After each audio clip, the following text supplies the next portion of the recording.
Before I came to the National Building Museum, one of my jobs was as executive director of the local chapter of the American Institute of Architects in DC.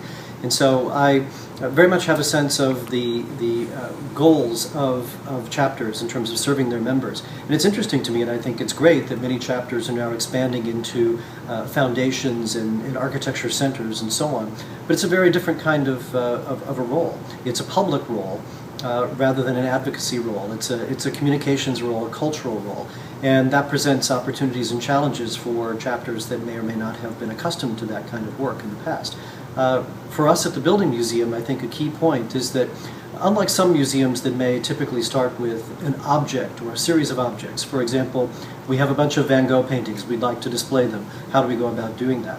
At the Building Museum, we typically begin with an idea. What is a subject, or what is a point that we would like to make? Do we want to share some insights into a particular trend in architecture and design? Is there an overriding concern about urban planning or preservation that we think is not being well communicated? And from there, we then decide what objects, items, images, and text will support that message. So for us, it's an idea-based task at all times, and just constantly we are getting ideas from members of our own staff, from outsiders with an interest in our subject matter, and so on. And all of these things get weighed together in a variety of informal and formal means. And they often come out of world events, sometimes things that are unexpected. For example, right now we're working on an exhibition idea for 2014 on designing for disaster.